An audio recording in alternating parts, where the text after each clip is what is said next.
All right, Calvin, we're ready for the video.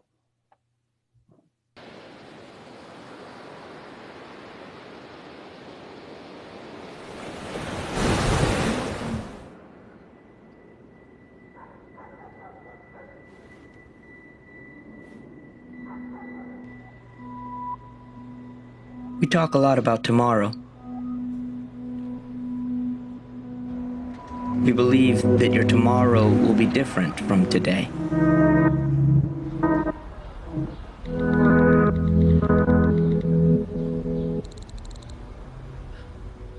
A tomorrow of love and wonder, healing and sobriety. Whatever you need.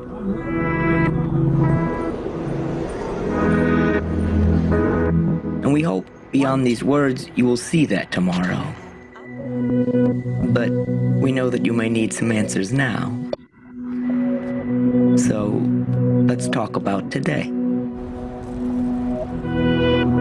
It's the day a friend hears your voice. Today your face is the first thing she sees. Nothing would be the same if you did not exist. You are already enough.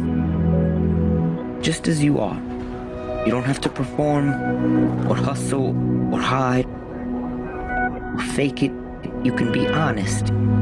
Your honest words give someone else permission to offer theirs. It's your voice, your ideas, your story, the way you share these makes today better. You who are worth so much to so many, you make today better.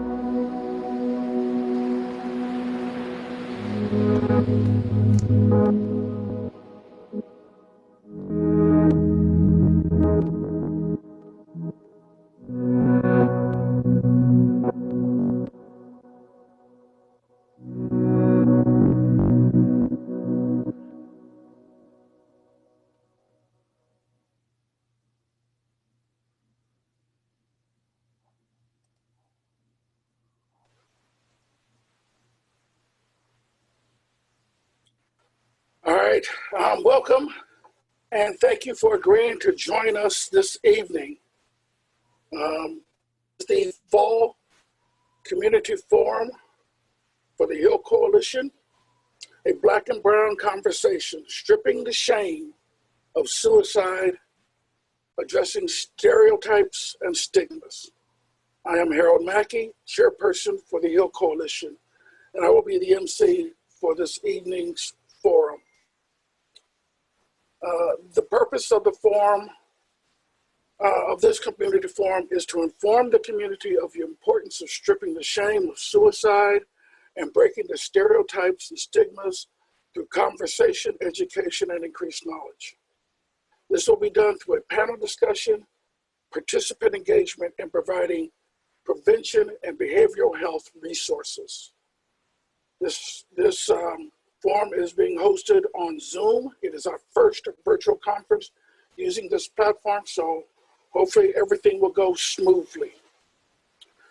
While this forum has been dubbed a Black and Brown conversation, our target as part of our HEAL engagement is all communities of the greater Phoenix area.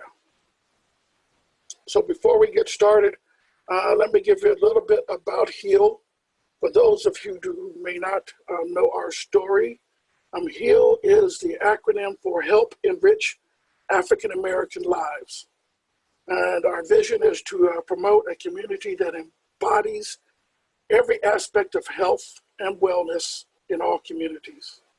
Along with that, our mission is to enrich the quality of African American lives through community engagement and collaboration, and to identify needs and develop prevention strategies that support healthy decision-making for better lifestyle outcomes.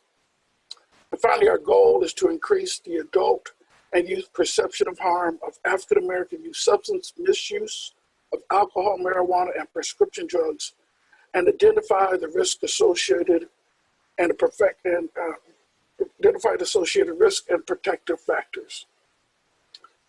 Further, we want to increase awareness of suicide and available community health, prevention, and treatment services among African American individuals and families in Maricopa County.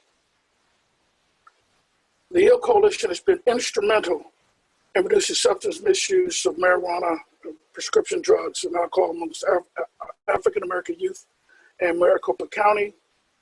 We have established an awareness of harm caused by substance misuse, proven through evidence-based prevention strategies. The HEAAL membership uses the Strategic Prevention Framework Model, 12 strategies for community change to implement prevention strategies throughout the community. One of the things that really has enabled the HEAAL Coalition to be successful is our community collaboration. And we focus on the large service area, which includes South Mountain Village. We feel that collaboration is essential as it provides the sharing and enrichment of resources and strategies. And coalitions each have their own strengths and challenges. As we come together with our community goals and strategies, we increase our impact on our community members and the opportunities for our youth to make healthy decisions. Key areas that I want to just lift up is our community education. That's where that is our outreach portion. And as a coalition, our coalition is driven by committees, and the community education is one of our more prominent committees. The other committee that I would like to use up is the area surrounding our youth leadership. We have what is called Youth Taking Charge. And this is where the youth volunteer their time to become stronger, productive leaders in our community. And these youth use their leadership skills to promote community awareness and advocacy which addresses youth-related substance misuse prevention amongst their peers.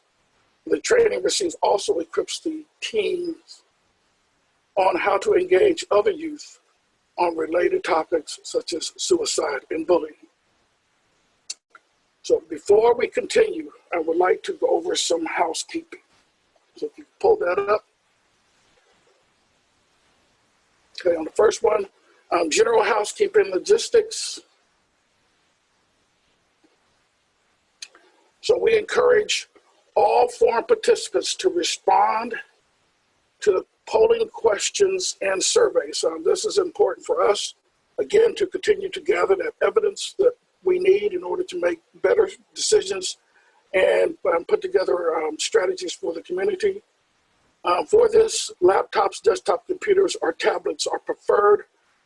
Sometimes you may have trouble if you only are on Zoom by web and not using the Zoom application. If you are joining us by phone only, you will not be able to participate in the polling questions or surveys during the forum. All mics will be muted by the host except the presenters and panelists during that part of the forum. Audience questions for panelists should be sent to the general chat window and will be shared during the question and answer portion of the evening by the moderator and the chat room monitors. Resource vendors are also encouraged to contribute to the discussion via chat. To the panelists, we have a time limit. We have a timekeeper who will signal you once you have gone over your intro time. Again, this is to keep things moving and to ensure we're timely in this event this evening. Next slide, please.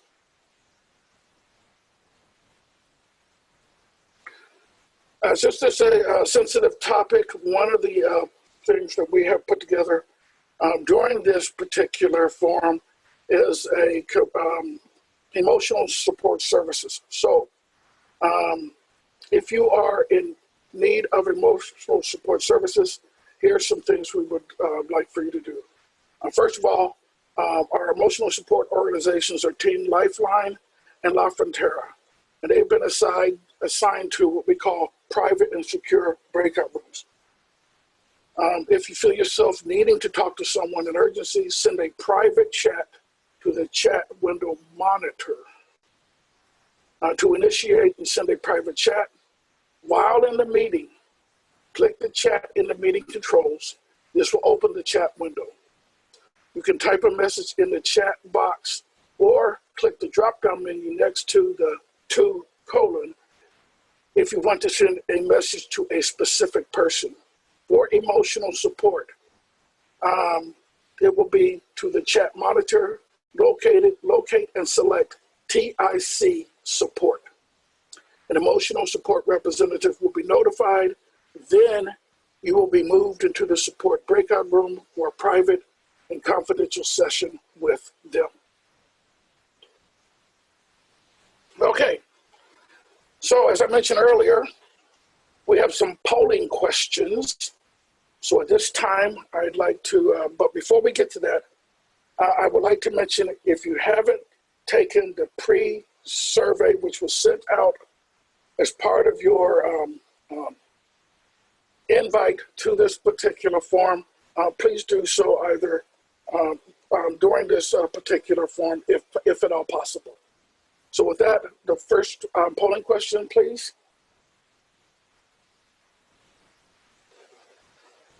All right, so it's just come up. How concerned are you about suicide in the Black and Brown community?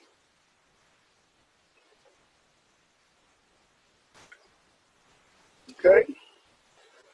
And then the next one is, how comfortable are you talking about suicide with friends, family, and loved ones?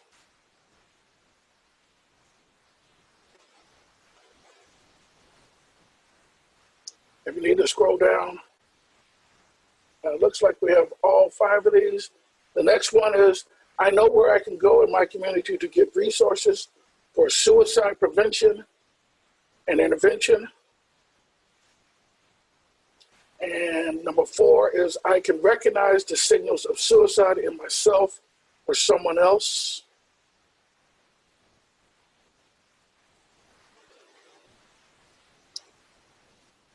And then the last one is, I have the knowledge and skills needed to get suicide help for myself or someone else.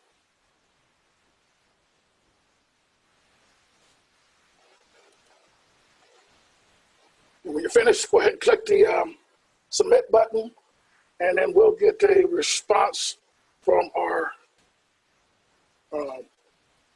tech support, and they'll be able to read off what those look like.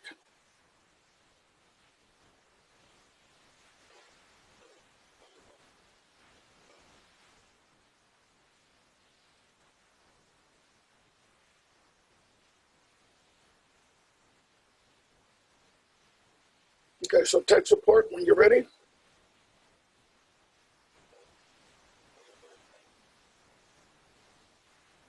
Okay. All right, so we're not going to provide those right now. We're going to just continue on, and we'll have those after the second poll. So let's get started. I'd like to introduce our moderator for this evening, and she is a member of the HEAAL Coalition, and she is the chairperson for the Suicide Committee. And this will be Ms. Sabrina Douglas. She is an Army veteran who has served 8 years of active duty. She raised 3 Army brats, and now 8 wonderful human beings call her grandma or G-Ma. She is a member of the Travis L. Williams American Legion Post number 65. She is a 2-time breast cancer survivor. That's right, 2 times in 2 years. As a person with bipolar disorder, she often takes on the mental health system to advocate for herself and others. And actually, she has tried to end her life several times. So she's a lived experience of a person who's attempted suicide. During those times, she says the pain was so intense as she didn't want to live any longer, believing her loved ones would be better without her. With a combination of proper medicines for her bipolar disorder, as well as talk therapy, she is living a life of hope. It has been a long journey that she is on every day. So at this time, I'm going to turn over the meeting to our moderator for this evening, Miss Sabrina Douglas. Thank you, Howard. So now we will introduce, or let the panelists introduce themselves. We'll go alphabetical. I'm a little partial to the first one, but he was up first because his last name is Douglas. What's happening? My name is Leroy Douglas III. I am Sabrina's son, and I'm happy to speak today about my lived experience. You get 2 to 3 minutes to say. Oh, awesome. Never mind. Cool. I won't need the whole 3 minutes. Wife, children. Yes, I have a wife and kids and all of that great stuff. However, she's waiting. But I grew up with my mom, and something that was key, she talked about living a life of hope. Now, part of when you grow up with someone who suffers from suicide ideation and actually attempting to take their life, is it takes a part of your life as well, especially as a child. So I had different phases of my life, and I'll jump to the end to make the beginning make sense real short, which is that I have a better understanding of myself, of my mother, of how it affected my siblings, but also how we're able to be champions and advocates for others now who may be suffering or not realize that they're suffering, or more importantly, specifically as a male and then as a Black male in our communities where it's kind of frowned upon. But the idea when I was young, it was actually normalized, like, hey, my mom is going through so much and I understand more now, but she's so sad. That was my 12-year-old brain and my 8-year-old brain, even 15-year-old brain, that she just wants to die and not be here.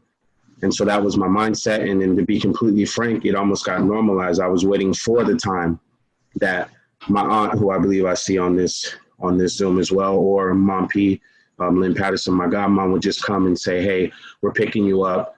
You know, your mom passed away. And I would probably say, oh my goodness, did she finally pass away from suicide?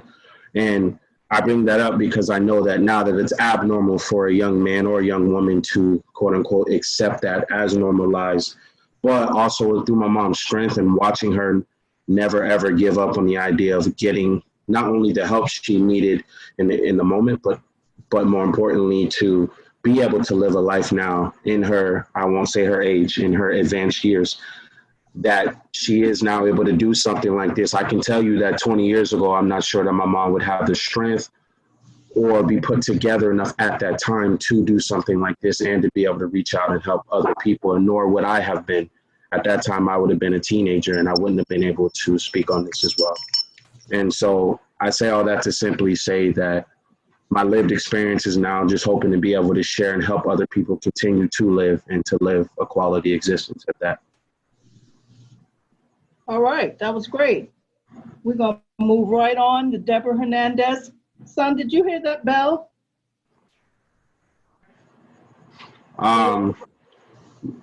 Marby said she heard it. Okay, That as was long as mine. you got somebody in the room that can hear for you. Yes, ma'am. Deborah Hernandez. Hi, I'm Deborah Hernandez, and I'm a volunteer at Moms Demand Action and a co-lead with their public health safety program, the Be Smart program. My colleagues, Kristen Fruin, co-lead of the Be Smart program, and Marie Thurl, Phoenix's Mom Demand Action lead, are also here tonight. And by the way, Marie will be doing the PowerPoint for this portion for the 2 to 3 minute. The nonpartisan Moms Demand Action Be Smart program focuses on education and awareness about responsible gun storage to reduce child gun deaths. I'll initially explain why gun storage is incredibly relevant to suicide prevention, and then later in the program provide a brief overview of the public health safety program, Be Smart. Now, it's important to understand that most people who attempt suicide do not die. That is, unless they use a gun. A suicide attempt without a gun has a 4% death rate. In contrast, suicide attempt with a gun has a 90% death rate. 9 out of 10 people who attempt suicide don't make a second attempt. Therefore, if we can keep guns out of the hands of young people contemplating suicide, they have a much higher survival rate and are likely not to attempt suicide again. Access to a firearm triples one's risk of death by suicide. It's a public health crisis. Here in the US, firearm suicide claims 23,000 lives each year, with suicide being 2/3 of all gun deaths in the US. However, in Arizona, firearm suicide is 71% of all gun deaths. 600 children die in the US by firearm suicide each year. Suicide rates for Blacks in Arizona are higher than the suicide rates for Blacks in the US, and higher than the population rates in both. The National Youth Survey conducted by the CDC showed that in 2017, 17%, but in 2019, almost 19% of high school students surveyed had seriously considered attempting suicide within the last year. And another study showed that 41% of adolescents in gun-owning households report having easy access to guns in their home. Unfortunately, during this quarantine period from March 2020 through August 2020, 11.8 million guns, additional guns, have been purchased in the US, and many of them purchased by new gun owners. As of last year, 4.6 million US children live in a household with at least one loaded, unlocked gun. Safe storage is an evidence-based solution to reduce firearm suicide.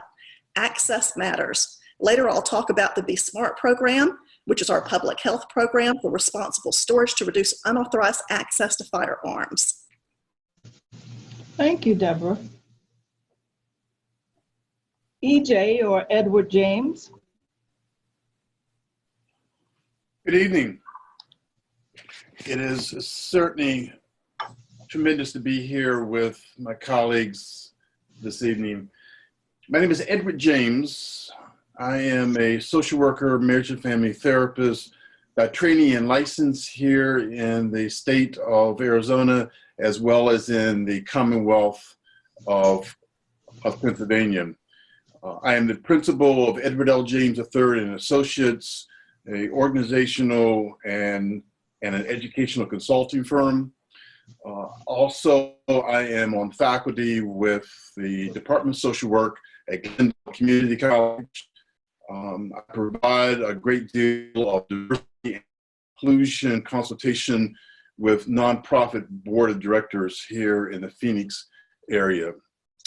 There are 4 very defined areas that I want to just very quickly highlight. We want tonight to be an open dialogue. We want the dialogue to have the focus of talking about suicide, and certainly the potential interventions that exist within the Black and Brown community. The second major issue that we've already heard from Harold has to do with health and wellness. We need to think biopsychosocial when it comes to suicide prevention. The third issue talks about having the experience of trust and vulnerability when we talk about suicide.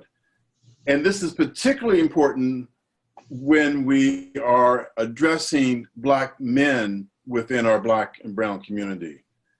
We have seen by personal example, and certainly historically with some of the literature, that men, Black men, brown men, have a tremendous challenge in talking about vulnerability, have a tremendous challenge in trusting those individuals around us.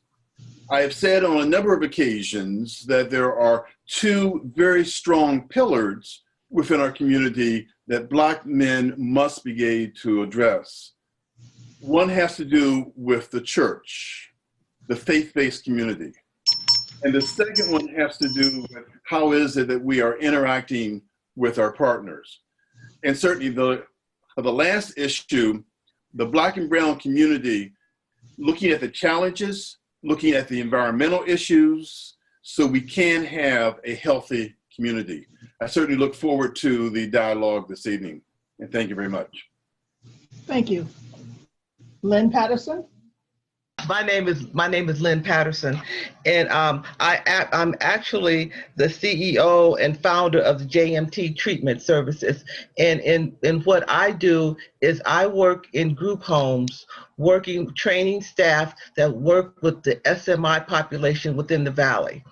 And what I have seen in my years of doing this over the last 10 years, when I originally founded my company after retiring from being a school social worker for 30 years, is that the Black and Brown community, not only does it not talk about suicide, but it doesn't even address the factor of that there is mental illness within the community, or understand what mental illness is about. I've probably worked at 15 group homes over the last 15 years, and probably out of that population, there's maybe been 5 people of color.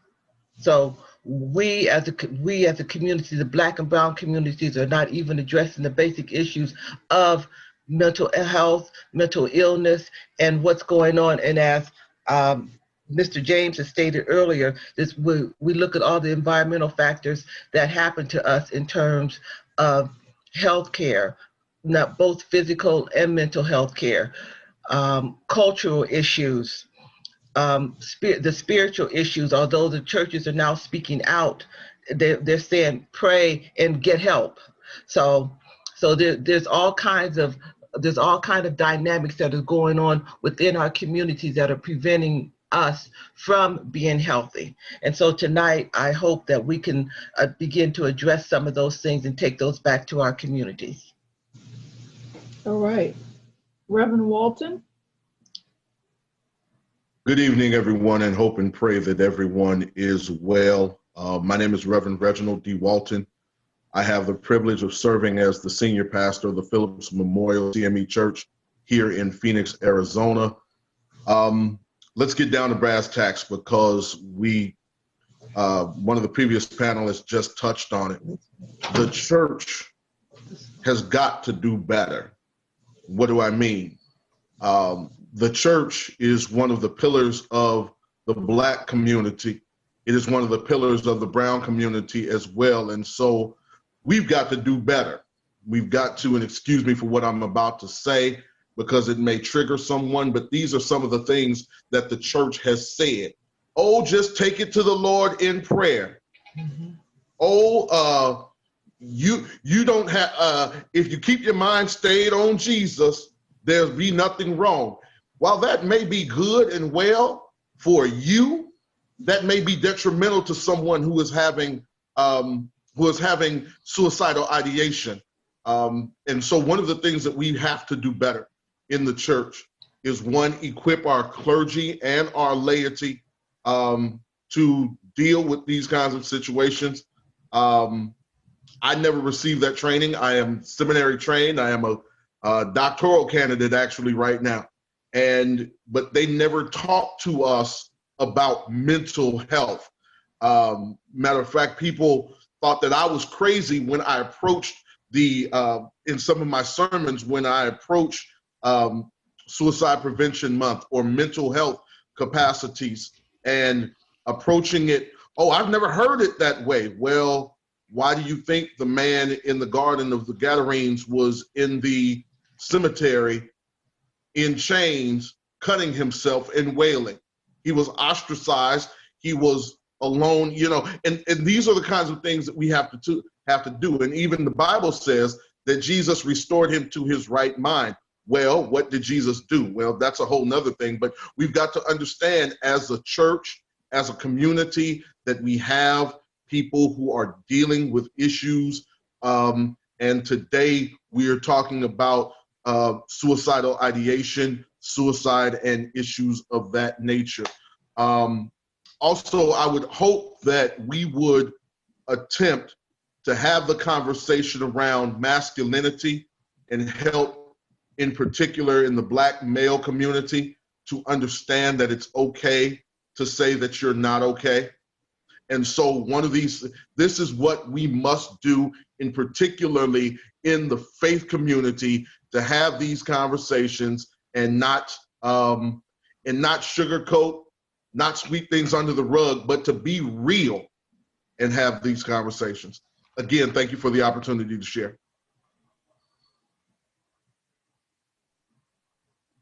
You're muted. Oh, you know, when three people are talking to you at the same time, then I had 3 children. All right, so I'm gonna throw a question out here for the panelists, and anybody can take it. Think of it like red meat. How has COVID-19 impacted the Black and brown communities in terms of suicide? Don't all answer at once. Go ahead, Leroy. Okay. Speaking from the male side, and not just a Black male, but the males in general, I think it's had a detrimental effect because you already dealt with the idea of isolation, toxic male masculinity, things that Rev spoke about. To just be really blunt without swearing, it's just not cool. You're a punk and you're soft, and a whole bunch of other words that dudes use to dudes. And that was when we were all together. Now you take that same male, whoever he may be, Black, white, or indifferent, and you put him in a setting at home by himself or wherever that is, isolated from everyone else. And it's even worse because maybe the only thing he was hanging on to was hanging out with other tough guys who may be hurting as well. So I think it's had a seriously detrimental effect on those who weren't already communicating about the vulnerabilities and what they may be feeling. I believe also that the pandemic has impacted the Black and brown community when it comes to personal and family concerns. As a social worker and as marriage and family therapist, I think in systems, and I think in relationships. Situations may vary, however, but I think that personal and family issues may involve fear that you have a loved one that is going to pass on because of the virus. Having emotional issues, such as depression, such as bipolar disorder, perhaps some post-traumatic issues. All of those are combined and they are heightened as a result of this pandemic. So you have personal and family issues, but you also have work-related issues. We have individuals that have a tremendous amount of anxiety because they're out of work. High-risk environments, feeling very much overwhelmed. And we know that when there is that sense of being overwhelmed and feeling as if there's no hope, we know that many times where that leads. Worrying about basic needs, worrying about family, worrying about actually losing your job. This pandemic has had a tremendous impact on the Black and brown community.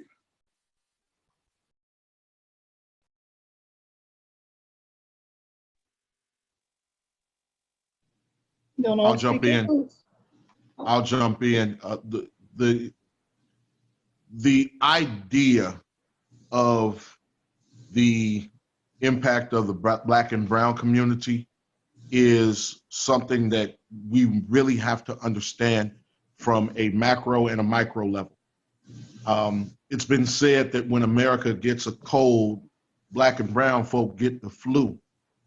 And so what we're seeing now is, in addition to the COVID-19, where we are isolated, where we are spending more time at home, we're also now being inundated with more social media, being inundated with more news. And so now, because more people don't have what they used to do to distract them in terms of work, in terms of running around like a chicken with your head cut off, because you've got to be everywhere, and in some places, in some things, be all things to all people. Now we're being inundated with the bad news, and it seems like more and more bad news is piling on top of each other Just this week, I had to spend some time just uplifting people because you're worried about if you're going to have more month than money, so you can't pay your bills. You're worried about if your baby needs a new pair of shoes. You're worried about if you got enough money for diapers and Similac. And so all of that compounded just from the COVID pandemic, then to exacerbate it and double it up with the pandemic of systemic racism. That is playing a serious role of the detriment to people's mental state. And people are not okay right now. People are depressed. People are suicidal. People are experiencing PTSD because it seems like over and over and over again, we keep on getting the shaft. And so when that happens, yeah, that really has impacted our communities from not just the pandemic of COVID, but from the pandemic of systemic racism as well. A couple of things that haven't been addressed are the fact that most parents are either trying to homeschool their children or get back to school so they could, or get the kids back in school so they could go to work themselves. And then the other thing is that children need socialization and they're not receiving it. Deborah or Lynn, would you want to address that?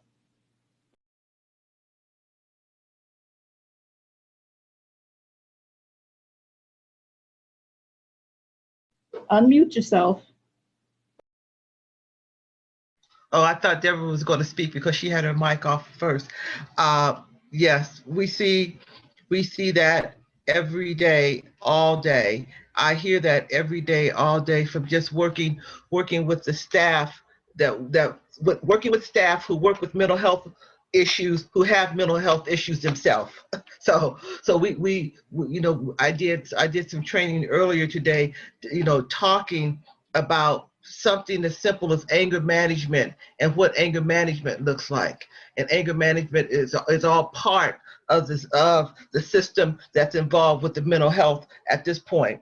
So and with people being home, I was kind of talking with my goddaughter earlier today about all the time that she's spending with her son and the isolation and the socialization. And one of the things that Reverend Walter and I could certainly say to him is that one of the things in the Black and Brown community that we miss is the socialization of church. And so we're feeling very isolated from that part of our life too, which is a huge part of, which tends to be a huge part of our lives.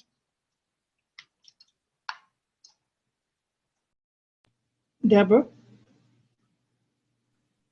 The information that I had was from Everytown for gun safety. And they're saying that throughout this pandemic, the crisis hotlines have seen a rise in calls for suicide prevention. And of course, as you mentioned previously, the anxiety, the stress, the loneliness. People need mental health assistance and economic assistance to get through this time. Okay, so when we've talked a lot about mental health, what might be potential barriers to receiving mental health care in the Black and Brown communities? Barriers. Do you really want to go here tonight? Because we must. One of the barriers, the first barrier we have to overcome, and I'm just going to speak from the faith community perspective. The first barrier we have to overcome is the stigma, because one of the barriers is, well, I don't want anyone to know that I'm going through. We have a fake it until you make it mentality in the church, because unfortunately we have equipped people or made it cool to be who you are not. We've got imposter syndrome. That's the actual term for it. We have imposter syndrome, where we encourage people to fake it till you make it. No, baby, I'm not gonna fake it till I make it, because one, faking it messed me up. Okay, so we've got to get to a point where we address the stigma, and two, where we stop saying that people who may have suicidal ideation, or who may be having or may be experiencing depression or anxiety about life, that, oh, you don't need any medication, or you don't need to go to see a doctor. Go see Dr. Jesus. He'll make everything all right. Well, God gave us doctors. God gave us counselors. Those people didn't go to school just for you to sit up here and say, oh, if you go to them, you don't believe in God. No, you can go to Jesus and go to see your therapist. Lastly, and I'll leave it alone, we must get to a point where we stop denigrating people for wanting to seek help. Seeking help is not a weakness, it's actually a strength. Because what you're saying is, I recognize that teamwork makes the dream work. On my team is my therapist. On my team is my medical professional. On my team is someone that I can pick up the phone, and if I'm having suicidal ideation, they can talk to me and help me understand that and get me the help that I need.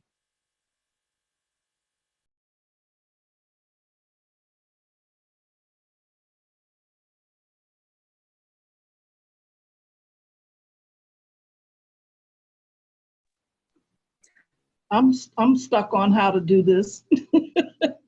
Barriers. Another thing that might be a barrier is the belief that family secrets should be kept to the family. Whatever may be going wrong, you just don't spread it. You don't let other people know. And that prevents you from getting help.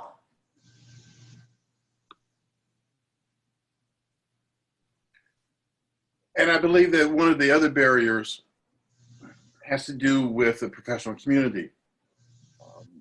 There are not enough behavioral health programs that have a culturally competent approach. Within the Black and Brown community, there are individuals who want to have those individuals on the other side of the desk to have some sense of similarity with their experiences.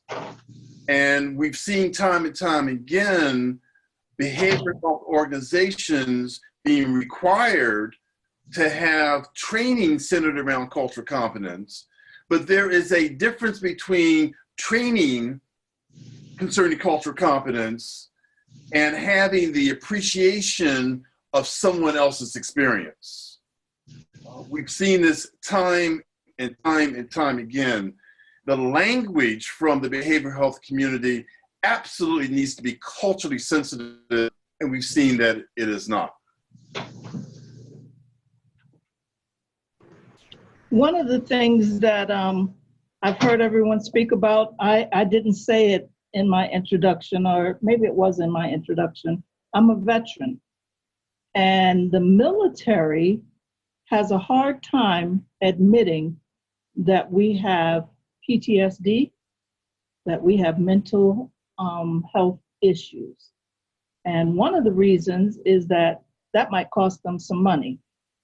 You've heard people talk about getting their ratings and different things like that. That's money. And so it took me almost 30 years to get the VA to give me a bipolar diagnosis. That's a barrier. That's me walking around in front of my children, trying to keep it together and not being able to keep it together. Leroy, you said something to me, and it's okay if you share it with the group.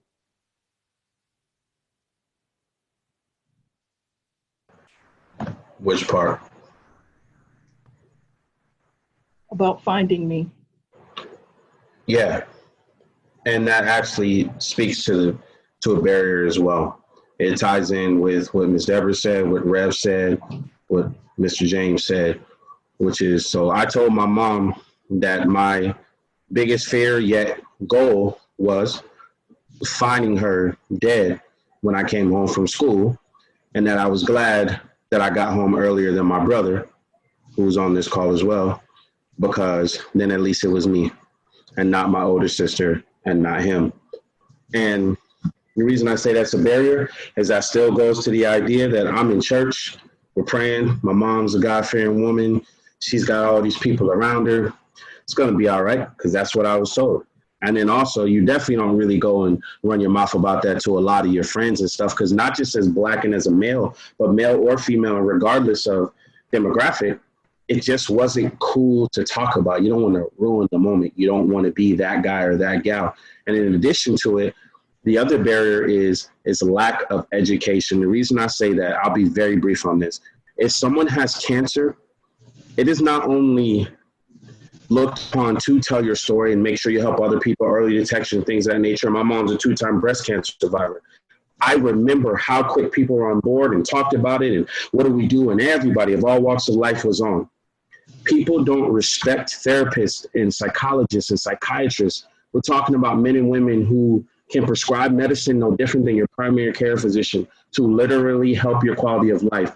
But we don't truly understand and are not educated enough to understand that this is science and there is real, actual technicality behind this, and to trust it as such. So I think that's another barrier, is the idea of understanding truly the power of taking care of your mental. That's just my 2 cents. Can I go here? I need to address something from the faith community perspective. Oftentimes in the faith community, we put clergy on pedestals.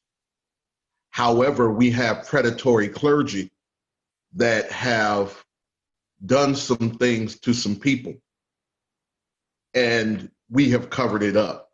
It's again that what happens in this house stays in this house mentality. That's a barrier, because what we have done is that we have equipped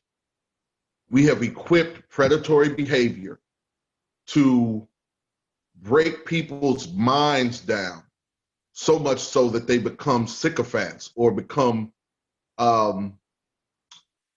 we do not hold clergy accountable. And so therefore you have now some clergy that are acting out. And also, because this is a call, because this forum is centered around suicide, I don't know if you know, the rates of suicide have increased dramatically in the past, I would say in the past 2 to 5 years. Oh, but in clergy, because now the idea of clergy as Superman or Superwoman or super people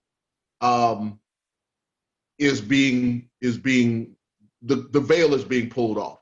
And so we've got to help to understand these and uncover those barriers. And Reverend, I think that it's also Excuse me for a minute, just for a second. Something I haven't said to the other participants, if you have a question, you can go ahead and put it in the chat box. We do have a question and answer session coming up. Go ahead, James. Reverend, one of the things that you had said, I think, is also tremendously important. The issue within the faith community, it's not new. It's not a 2000 issue. It's not a 1999 issue. There was an article in Ebony magazine on the 20th of August of 2013. And that article was entitled, "Black Suicide When Prayer Ain't Enough." So this has been a conversation for a long time. But has there been significant progress in this conversation? I have had individuals say to me that they have heard from the pulpit that thoughts of suicide and suicide behavior is an unpardonable sin. And if they're hearing that from the pulpit, do you think that someone is going to go to the pastor and say, "Look, pastor, this is the way that I'm feeling"? No, Absolutely not. They're going to keep it inside. They're going to bury it inside, and they're going to bury it and bury it and bury it. We have to get over that this is a conversation that cannot occur within the faith-based community.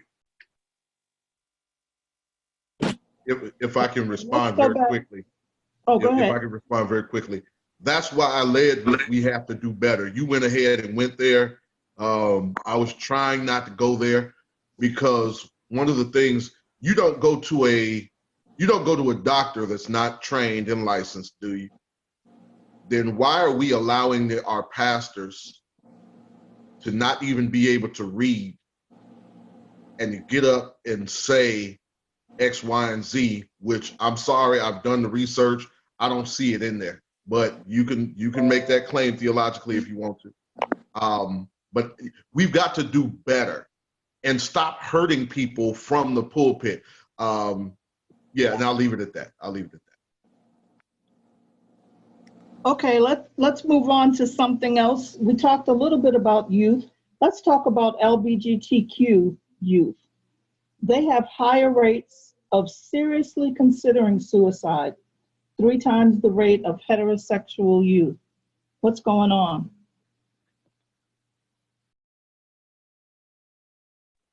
The church. If you really want to be, if I can be frank, the church has misinterpreted scripture and taken it to a point where we have told people that they are less than, where we have told people that they are, you're an abomination. That's the actual terminology that clergy has used. And so when our young people in particular are trying to figure out their sexuality or lack thereof or what they want to do, and they're feeling same sex or same gender attraction, I can't go to my youth group with this. It's hard enough being a kid. It's hard enough being a teenager. And so now to compound it with our faith communities saying that these people are not worth it, that your life is not worth it, that you're worth less, we got to do better. And I don't care what part of the theological spectrum you're on. If you believe that homosexuality is a sin, okay, that's on you. I don't.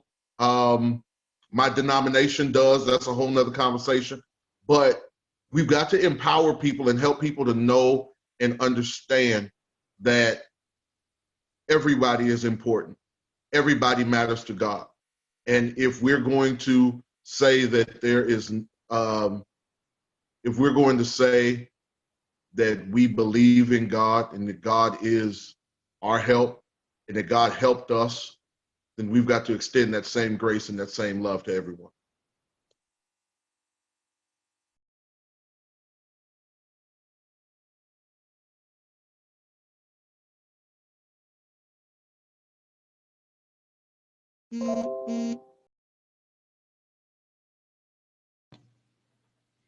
One of the things we talked about was barriers.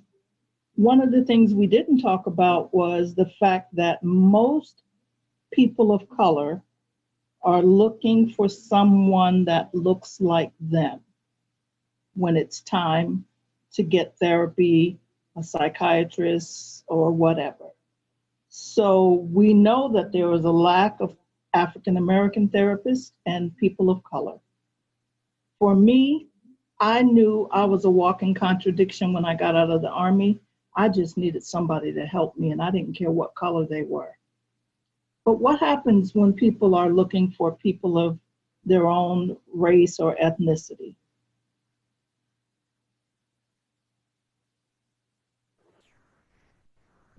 I have a kind of a statement but question on that. So my therapist that I went to was actually totally opposite of me. She's female and Caucasian, and she's super dope.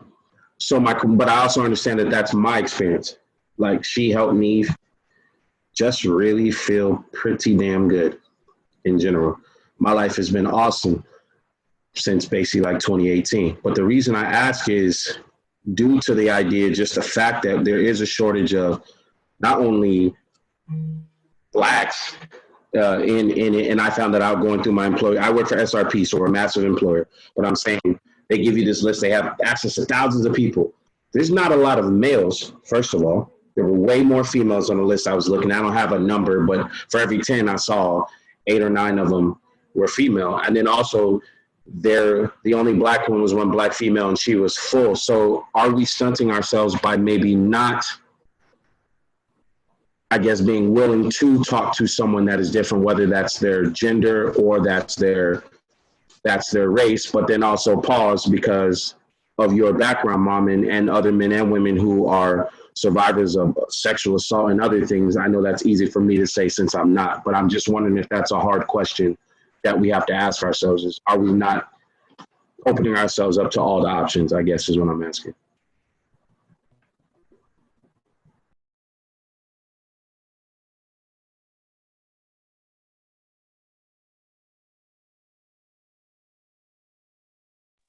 I think Mr. James had talked about it earlier in our in our community that the cultural sensitivity of the therapist is so important, to have a broad spectrum of what we do. And I don't know, and I'm sure that Mr. James is probably licensed, but he knows that every 2 years when we renew our license, we have to take a cultural competency course on not only, as Sabrina talked about, the LGBT community, but also different races and ethnicities and all types of cultural diversity. So I think that in a place like Phoenix, now we have to be realistic of where we are. We have to be realistic of where we are. We are in the desert, and it's a desert for many reasons. But if we take a look at who's out there and what type of training that they're receiving to be able to interact with people of different races and ethnicities, and also with us who are going to the therapist, like Leroy, like you stated, we have to be open to other people. If we just only say, well, no, I'm not going because he or she's not Black, I'm not going because they won't understand me, then we're going back to what Sabrina talked about, or what are some of the barriers. So it's a whole pandemic, another pandemic of stuff that's going on. And sometimes we make our own pandemic of okay, we're not going to do this because we can't have this. We're not going to do this because we have that. And I know that, and I say it cavalier, but I know that it's a process of getting to wanting to receive the help when we're talking about mental illness.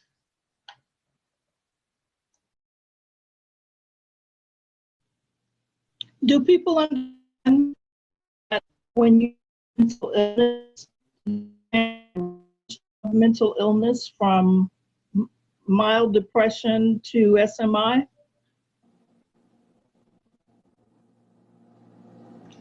I would certainly hope so, and I had wanted to address. I don't know if it was Reverend Walter that said it, or yeah, he did talk about how we feel so self-empowered, and and I've been talking with my friends over the years, is that we have to take that S off of our chest. We are not super people anymore.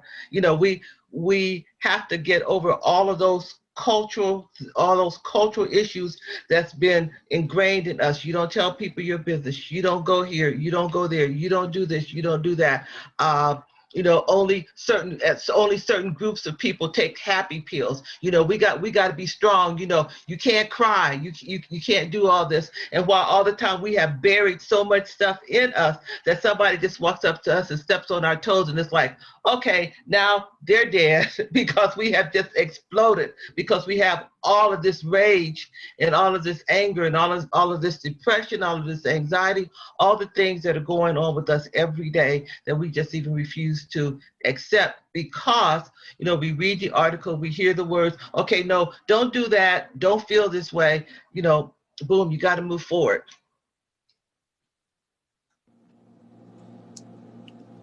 Okay, let's talk about something else. Risk and protective factors. Let's talk about risk factors. What are some of the risk factors?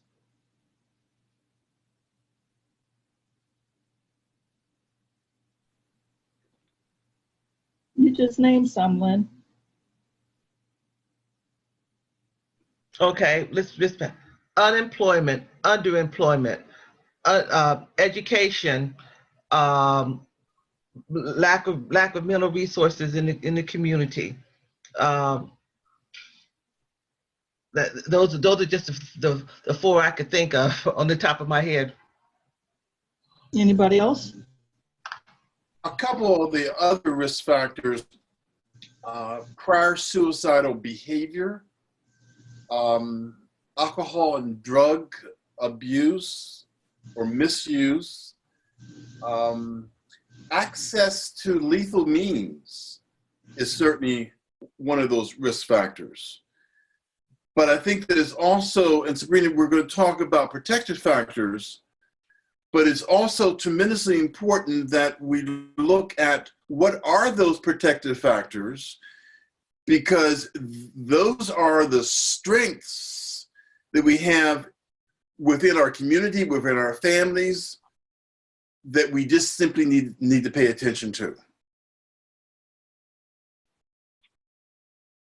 Any more risk factors before we move on to protective factors? I would go with the idea of being inundated with messaging. What I mean by that is not only social media, but who you surround yourself with. Do you hear, are you always hearing negative things? And one of the things that I'm going to, I need to go here. I don't know why I'm doing this tonight, but one of the things we have to stop doing is we have to stop bashing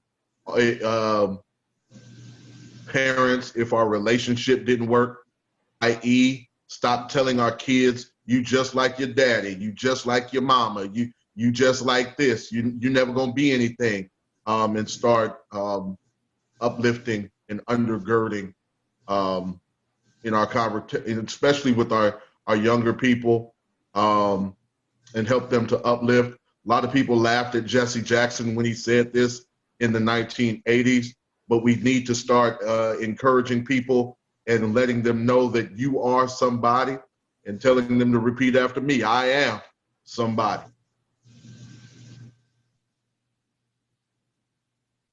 What about and loss? What about substance usage or misuse? And then the last one, what about ACEs and trauma? I'm sure quite a few people have been trained in ACEs and trauma. We have some teachers on here.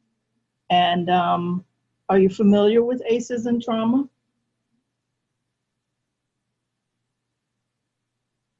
Anyone familiar? Certainly, I'm sorry, I'll go right ahead. Go ahead.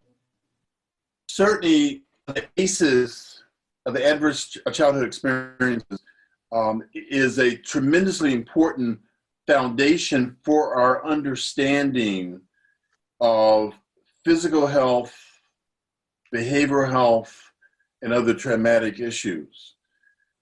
But we also need to put it in cultural context. Just because you have an ACE score of X, 4, 5, does not necessarily mean that your future is going to be filled with trauma. And this is where the cultural sensitivity really comes into play. We need to have an understanding of the cultural context of our clients and not get so theoretical that we look at it from a very narrowed fashion. The adverse childhood experience scale is in fact important, but it is a scale, it is a tool that will help us to have further exploration. Deborah, you deal with a lot of grief and loss with Moms Demand Gun Sense. We have a survivor network in Moms Demand Action for survivors of gun violence. So yes, the grief, the loss can bring somebody down to a hopeless standpoint sometimes. And that hopelessness can trigger some of the negative thoughts of the suicidal ideation of sometimes want to join the loved one. So. One more risk factor, racism. So one of the terms that Dr. Cornel West uses is nihilism. Nihilism is a constant, it's defined as a constant state of grief, so much so that you get to a point of apathy. And so what we're seeing is with the George Floyd case and with the Breonna Taylor case and hashtag Deion Johnson, hashtag after hashtag after hashtag. And so if you're not careful, what can happen is that you get to a place of nihilism, meaning that you get to a place where you're apathetic and you just don't care anymore. It's really almost a place of functional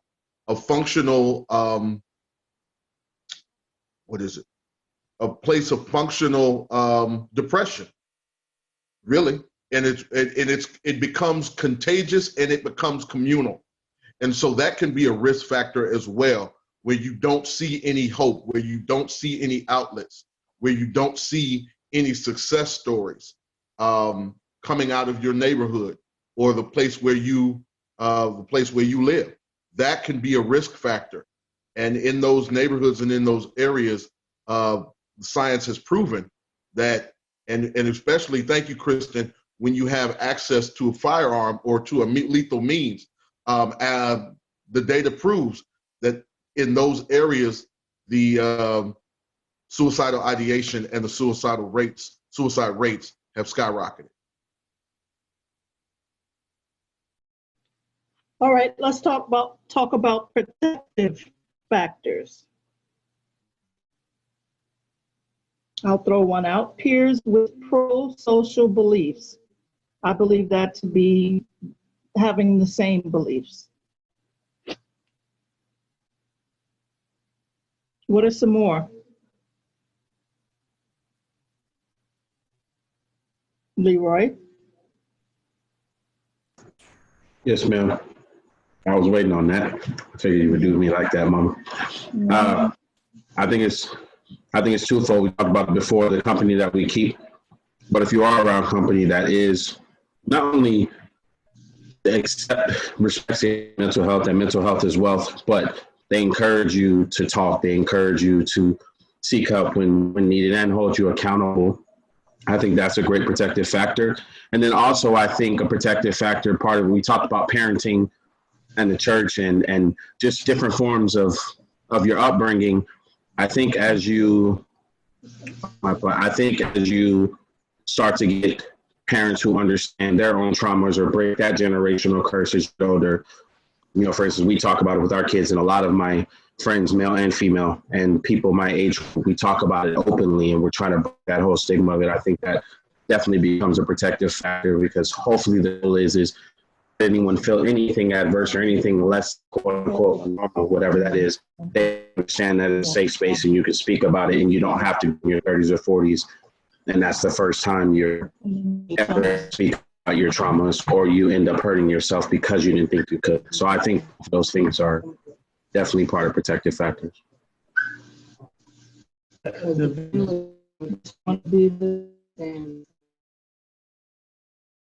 So I school and community programs that promote social and emotional competence, peer-led trauma and programs, parent engagement, that's why I called on you, Leroy, supportive relationships with peers, that's what you spoke about, spirituality. Okay, so let's end with cultural competent approaches. What may be important for a culturally responsive approach with suicide prevention in the Black and Brown community? Culturally responsive.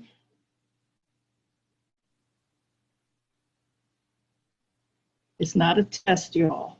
It's not a test. You can tell the vendors. So How about some of the vendors step in if the panelists are stumped? Go ahead, Reverend. So from the faith community, one of the things that I'll just talk about my experience as a pastor. One of the things that I really do push is I push self-care. I push self-care. And what that looks like is take a break. Take a break. And here's how I lead with. If you notice, anytime Jesus, I'm a Christian, so I use Christian language.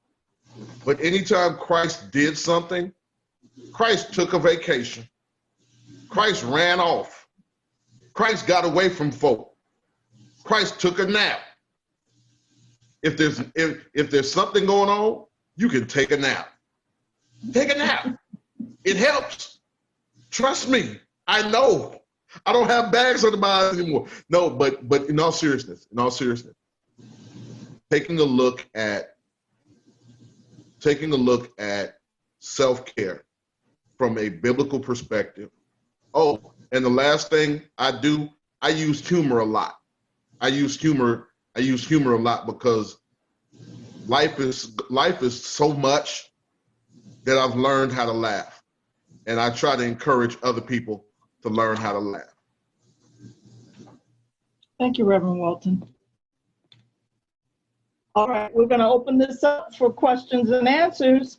I don't see anything in the chat boxes, but that's not my job. That's not my job. Come on, whose job is it to put the questions out here for me? Or some question. Sabrina, before we go to the Q&As, going back to the Reverend's comment about self-care. Sabrina, you and I had this conversation today. The absolute need for self-care. In a lot of the consultation that I do with organizations centers around self-care. And those of us that have flown on airplanes, if we have paid attention to the flight crew when they're giving these announcements, somewhere in that announcement, they talk about put your mask on first. As caregivers, if we don't put our mask on first, there's no way in the world that we're going to be effective in providing services to anybody else. Put your mask on first. And do you remember what we talked about for self-care for me today? You talked about taking a nap. Got Reverend Walton, that's right, I had a nap. I knew I was coming to handle a subject that is very dear to me, and it's not easy to discuss this, but I'm 10 years out, so I'm not just one day out or 1 year out, and I have really prayed on this, and I have worked with the HEAL Corporation or Coalition to get myself ready for a night like tonight. All right, let's throw this out here for somebody. Somebody ask a question. Lauren, you say, what are some of the, wait. You asked a question, Lauren. I thought y'all were gonna send them to me, but apparently not. What are some steps for working past the cultural stigma of talking about suicide and ideation and seeking help? Did y'all get that? If we could get some vendors, okay, Heather, come on. Anybody? Yeah, I'm picking people. Unmute yourself if you're going to answer for me. Hi, Sabrina. You want me to answer Lauren's question? Sure. Okay, so let me put my video back on here. There we go. So I think that, you know, you all mentioned some really key things that affect Black and Brown communities when we're talking about stigma, of talking about suicide, and especially when we're talking about, you know, EJ, you mentioned talking to men about, even men talking about feelings can be stigmatizing as well. So I think next steps would be taking trainings, finding out, just educating yourself about the right way to talk about suicide so that you can be prepared to talk to your friends, your loved ones, your, you know, faith-based community, anyone that you come into contact with, because the more open that you can be about talking about suicide yourself, the easier it will be for other people to talk to you and to approach you about it. And that's really the key thing. So we try to do a lot of trainings at Mercy Care. They're all free of charge. I know your coalition through HEAL has a lot of free trainings as well. I would just encourage community members to access those resources, to take some time to go to those trainings, because it doesn't happen overnight. It takes some time to feel comfortable to have those tough conversations. But the more comfortable you can be, the more comfortable other people will be in talking to you as well. I know there's at least one teacher out there, and she'll probably kill me for asking this question, but how are teachers handling suicide and suicide ideation in school? I know that the governor did an edict or whatever he did that schools would all do suicide prevention training. There's no money for it, but that they would do it. So if my teacher, if she doesn't mind, did she fall asleep? She knows who she is. She's gonna get me. Okay, anybody who's worked with teachers? I'll put in my 2 cents about that. Teen Lifeline is actually offering a lot of different trainings to schools. That's a big part of what we do. I'm one of the prevention specialists at Teen Lifeline, and so we go into the school communities and provide workshops to personnel at the schools as well as to students and for parents as well, because we want to be able to make sure that everyone in the community has the ability to really talk about this and support those kids in the best way possible. So like you were talking about, Sabrina, there is an act that requires any school personnel who works with kids from 6th grade on to 12th grade to be able to have some kind of suicide prevention training. And there are a number of different trainings that have been approved by Access in order to fulfill that act. And many of them are actually offered for free. So if you guys do know of like schools that need to have those trainings, things that need to be put in place, feel free to contact us. You can go on to our website, get our phone number, and just be able to talk to us about what trainings are available. And if we're not the right agency for you, we can certainly forward you to someone who can certainly do that training for you. And then Clyde, are you still there? You want to talk about Safe Talk?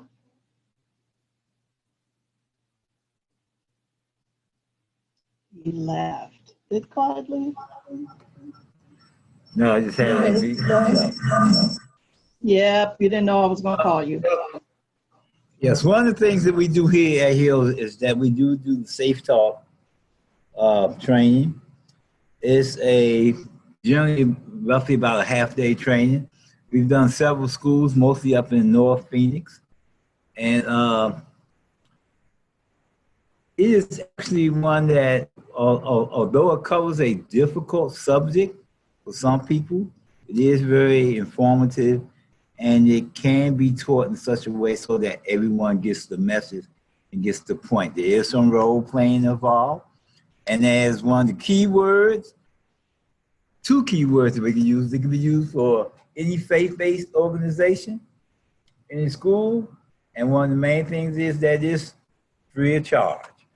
And we let you tell us where you want us to come.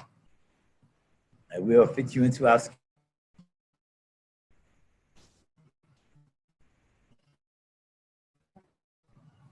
Lauren, can you read your question because it's pretty long and I didn't see all of it?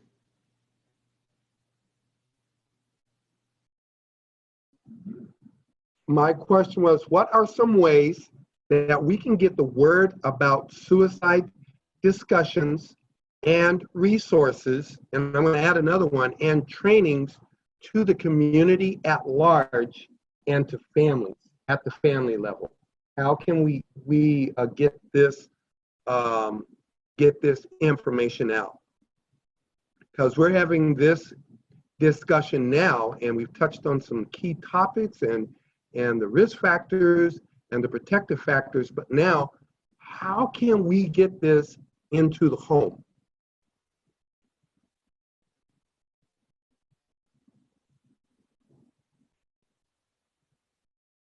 Any of our resource agencies care to answer?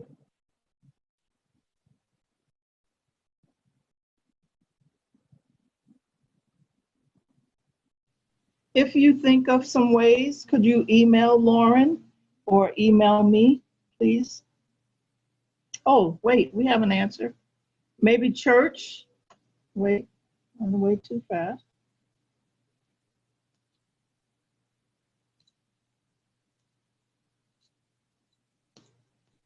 Maybe church, schools, recreation centers, and social media. Okay.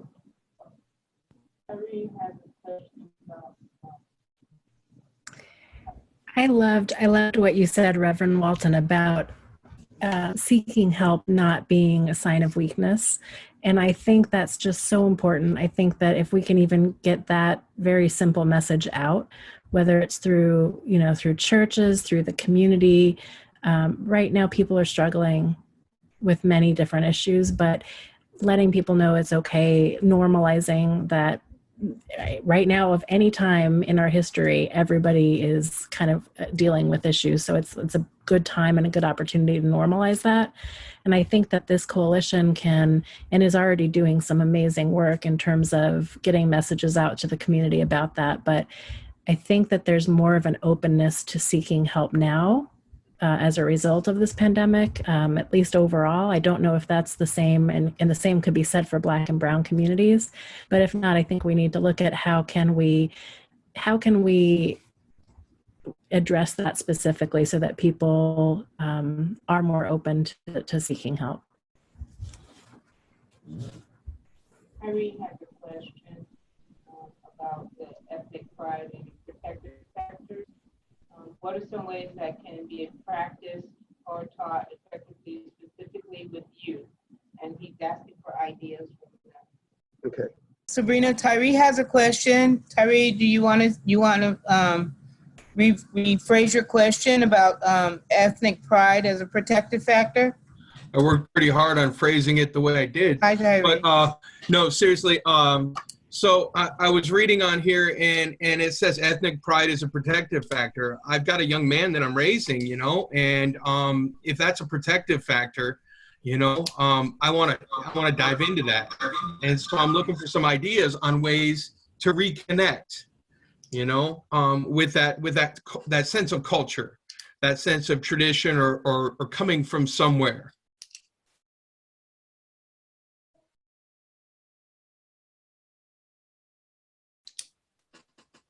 Tyree, you said also that QPR, I'm not familiar with them, gives a book and you can leave it out on the table?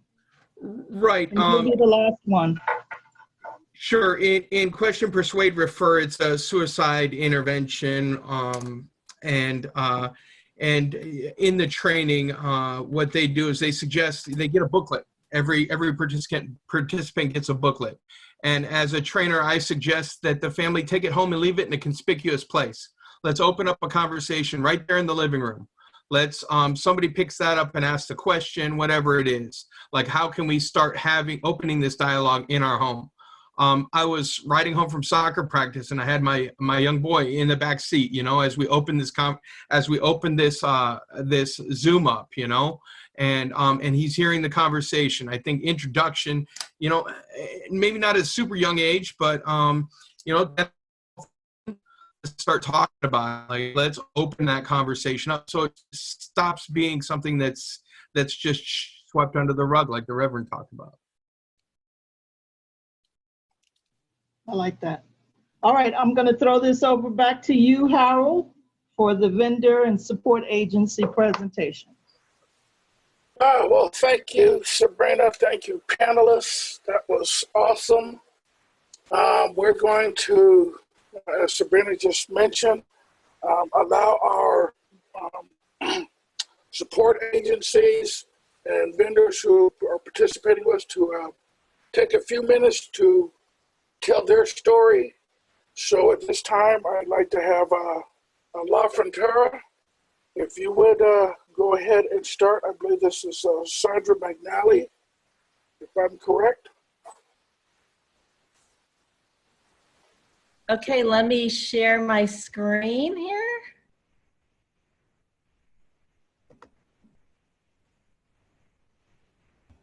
I don't think I'm going to be able to do it now. I think I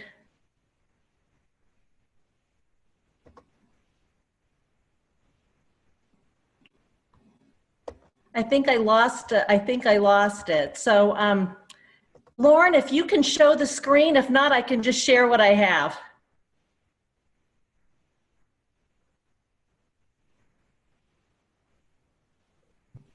Sandra started talking and I will find it. I am looking for it right now. Okay, and if not, that's okay. So I'm Sandra McNally. I'm the prevention manager for Impact Suicide Prevention Center. And I've been with the agency for over 20 years now. And I'm also on the board of the Arizona Suicide Prevention Coalition. And Nikki Coons from Teen Lifeline is going to talk a little bit more about the coalition. But Impact is a nonprofit behavioral health organization. We were started back in Tempe in 1987. And since that time, we've greatly expanded. We now have 2 offices in Tempe, an office in Glendale, in the town of Maricopa, Santan Valley, Apache Junction, as well as in Phoenix. We were founded as a suicide prevention center, which makes us a little unique from other behavioral health organizations. A big part of what we do is crisis intervention. We provide several 24/7 crisis hotlines. We have crisis mobile teams that go out into the community. We also offer behavioral health counseling for children, adults, and families, substance abuse counseling. We provide services for those impacted by domestic violence or sexual assault through our Trauma Healing Services Department. And we also offer programs for veterans and military families through our Rally Point program. But 33 years later, we're still true to our roots in suicide prevention. We provide a variety of programs for youth all the way up to older adults. And we are very passionate about postvention services, which is helping those bereaved by suicide. So with regard to suicide prevention programs, we offer programs in schools. We offer the Signs of Suicide curriculum. And so we're in schools, we're educating youth about warning signs of suicide. We educate the parents, the school staff, and we also provide community outreach and presentations to churches, to businesses, free of charge. We want to really spread the word and let people know about intervening and warning signs of suicide and what they can do and connecting them to resources. Regarding survivors of suicide programs, we are the only agency in the state of Arizona that has a comprehensive program for those bereaved by suicide. We have survivors of suicide support groups spanning 3 counties. Due to the pandemic, we started virtual support groups. So people that don't want to go in person can get support via the internet, via Zoom. And also we provide annual events for survivors. We have a walk, a conference, we have a memorial quilt program, a quarterly newsletter. So we have lots of services. I heard the bell ring, so I'll be quick here.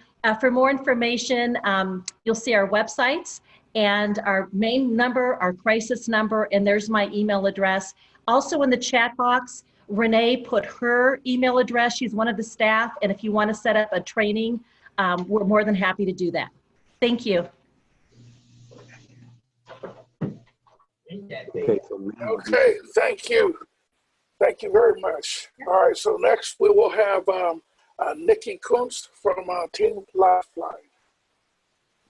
Okay, let me share my screen. It's just showing up here. Where? Oh, cool. Not what I want to share. Hold on.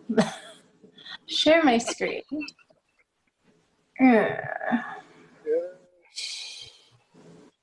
Why it's not letting me? Well, I will talk about Teen Lifeline for a moment while I try to pull this up, because for some reason it's not giving me the option to share my desktop.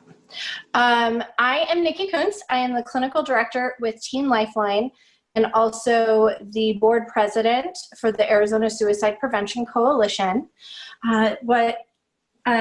First, I'm going to talk about both of them, but first I'll talk about Teen Lifeline. I've actually been with Teen Lifeline for 26 years. I'm a product of the program. We, like Impact, started out in the mid-'80s, in 1986, as a agency solely focused on suicide prevention, and specifically for Teen Lifeline on youth suicide prevention. So we got started actually because of a made-for-TV movie, but we are, what we're probably best known for is that we run a peer counseling crisis hotline for teenagers across Arizona. We run a hotline that is 24 hours a day, 7 days a week, but we have teen peer counselors that we train to take calls on that hotline from 3 to 9 p.m.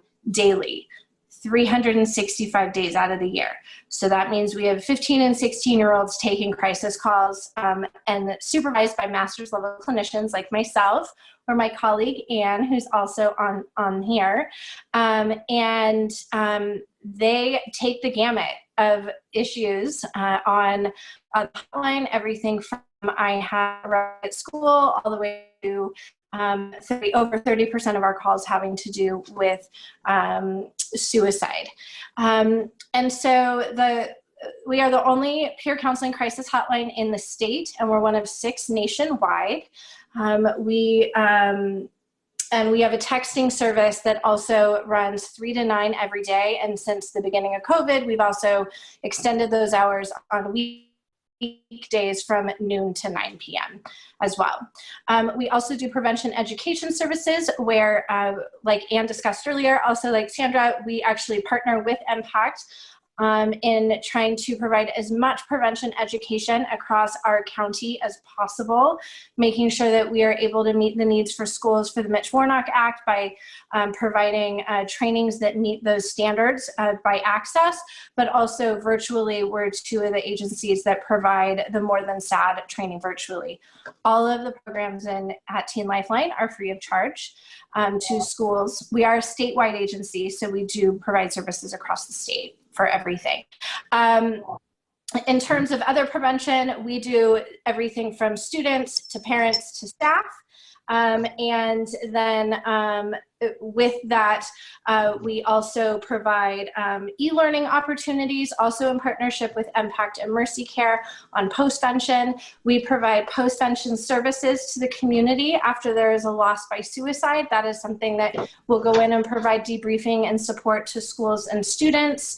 We also have our life skills training. That is the training that we use to provide training to our volunteers. And many of you may know about our ID initiative, where we're on the back of over 220 school IDs statewide, and which is roughly about 300,000 students have our phone number on the back of their student IDs across the state.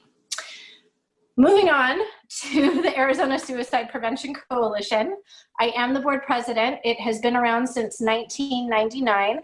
It's a statewide coalition specifically focused on preventing acts of suicide within the state by providing education, training, awareness, advocacy, and any support we can provide the community and agencies to reduce the rate of suicide in the state. We are probably best known for the trainings and conferences that we provide. Our HOPE conference is coming up in just about a month, a virtual conference this year that is suicide prevention and highlighting much of the work that's being done across the entire state amongst all the communities in suicide prevention, and providing extra support for the communities looking for things that they could do. We work to, we're a coalition similar to this, and many HEAL members are also on our coalition. We have committees on youth, veterans, Native American events, and training, and really work to help support the community in getting connected to trainers and community-based services.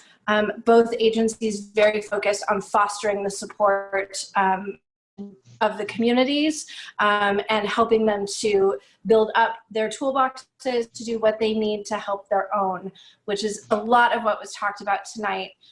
In terms of many of us mental health professionals, we're here to provide support, but honestly, it's the community members that do the hard lifting and save the lives every day. And so it's just about what we can do to help support you. Thank you very much, Nikki. I appreciate that. I think everybody, if you could place some of your contact, I know you placed some Teen Lifeline stuff on contact information. But since we don't have your slide, if you can put some of your contact information in the chat box for us, that way people would be able to grab that and make use of it. Next up is Francine Sumner, and she's going to be talking about Kid in the Corner. So, okay, I am going to try to share my screen if I can. There we go. All right. So my name is Francine Sumner. I'm with an organization called Kid in the Corner. Kid in the Corner is very new. It started in 2017 when I lost my youngest son, Zachary, to suicide. He was 16 years old and a sophomore at Horizon High School.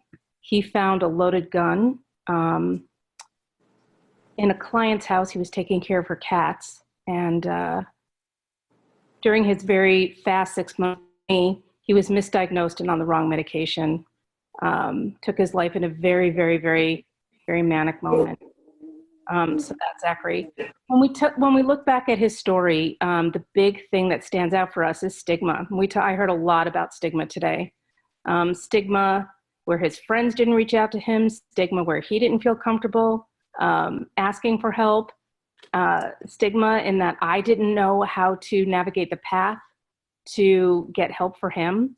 You know, on Facebook, people will always look for pediatricians or plumbers or all those kinds of things, but nobody's looking for mental health providers. We're not talking about it.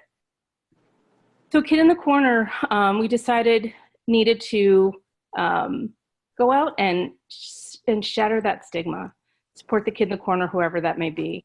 Start the difficult conversations and make sure that kids were not only informed and understood how to take care of their own mental health, but how to support each other. So our approach is we educate and spread awareness, we promote contagious kindness, and we connect the community to resources. I'm going to skip down on some of these slides. Basically, our program follows our penny pledge model. Zachary, my son, was a coin collector. And when he died, we found thousands of his pennies and we drilled holes in them. And every time we go into a classroom, after we do our programming, kids get a penny that Horizon High School drills for us. And they take this individual call to action called the penny pledge. And they pledge to reach out to the kid in the corner to acknowledge their friends, somebody who might be sad, who's been absent, somebody who might be having a bad day, just to acknowledge each other, to be aware of their own mental health, understand that it's okay to not be okay, and realize there's a strength in asking for help. And then they pledge to wear their pennies so that other people know that they're a safe and caring person to talk to. And then we go through each part of this pledge and talk about the tools and resources they need to make this happen. We talk a lot about Teen Lifeline and that resource. We make sure that every kid has a resource card like this with Teen Lifeline, the MPACT 24-hour crisis line, the National Suicide Prevention line. We make sure that parents have these, that teachers have these. We make sure that kids understand what a self-care plan is, who their safe and caring person to talk to is, making sure that they have these phone numbers programmed in their phones, and just start those difficult conversations. Right now we have virtual programming to be able to deliver this programming in a virtual environment. It's interactive and exciting, and you know, we're just out there trying to save lives and shatter that stigma. Okay, thank you, Francine. Really, really sounds like you guys are doing some wonderful stuff. Thank you. Heather Brown, Mercy Care. Yes, sir. Thanks, Harold. So for anyone who doesn't know about Mercy Care, we're basically a nonprofit Medicaid managed healthcare plan, and we serve Access members in Arizona since 1985. So we're a local company. We're sponsored by Dignity Health and Ascension Health, and we provide access to physical and behavioral healthcare services. So integrated care for Medicaid eligible families, children's, seniors, and individuals with developmental or cognitive disabilities. So what I do is I oversee our primary substance abuse and suicide prevention programs in the community. So many of you who are participating today are part of one of those coalitions, HEAL being one of those, and a project we're very proud of. And we address things like underage drinking, marijuana, prescription drug misuse and abuse, as well as suicide. The trainings that I mentioned earlier, we do provide. However, right now, we are not providing those in-person trainings just due to our corporate regulations and wanting to keep everyone safe. So we hope to resume those in January. We are also working with schools all over the valley in Maricopa County and parts of Pinal, and we're working with schools to help so that they have the capacity to train their staff so that their teachers and their school staff can be more prepared to talk to students who might be having thoughts of suicide. So that's just a little bit about what we do. Suicide prevention is part of our strategic initiatives, and it's very important to us. And we're also doing a lot right now in terms of a regional needs assessment to really look at how suicide is impacting communities with disparities in terms of access to care. So more on that soon, but thanks for the opportunity to be part of this event. And I'll put our contact info in the chat. We also do partner with our Maricopa County crisis line, and we have our member services information there too. Thanks. Okay, thank you. Okay, next up is Maria Thurl, Moms Demand Action for Gun Sense. So Moms Demand Action is a grassroots organization that works to end gun violence of all forms in the U.S. Part of that is our public health safety campaign called Be Smart. And so at this point, I would say it makes sense for Debbie to take over. And so I'm going to share my screen and let her speak. Okay, so normally the Be Smart program is a 20-minute presentation. I'm going to give you a down and dirty 2 to 3 minutes on it.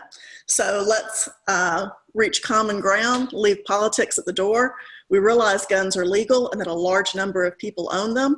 So let's focus on preventing childhood gun deaths. Be Smart, the Be Smart program. You need to realize that even if you have a gun and you're practicing responsible storage, or even if you don't own a gun, you can't be sure about other people. That's where the Be Smart program becomes extremely helpful. So starting with S, secure all guns in your home and vehicle. Responsible storage is key. Guns should be stored locked and unloaded, ideally with the ammunition stored separately.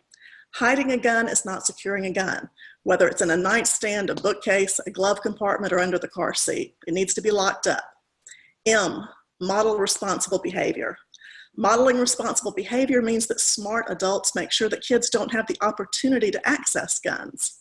That being said, you're not able to control the environment your child is in at all times, so you should teach them not to touch a gun if they come across one, real or pretend, assume every gun is loaded, never point a gun at another person, and to alert an adult if you find a gun.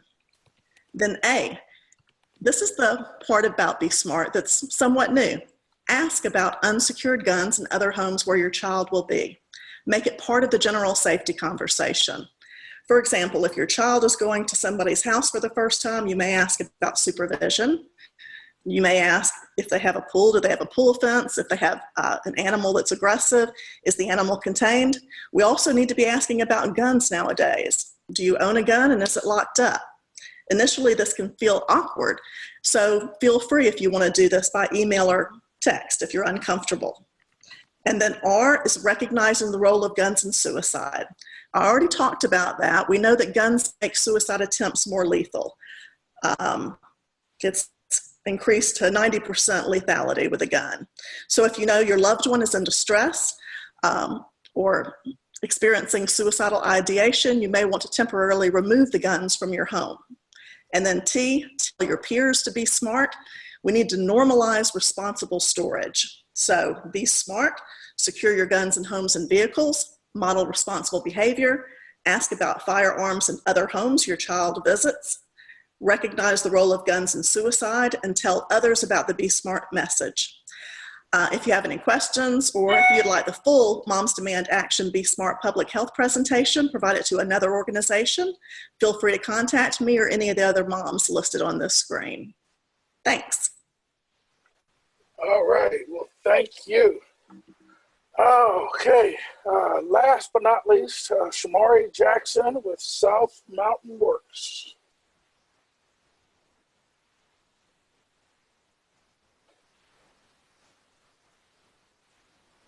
And I don't hear Shamari. I am here, I am present. Okay, there you are. I'm coming, I'm on the way.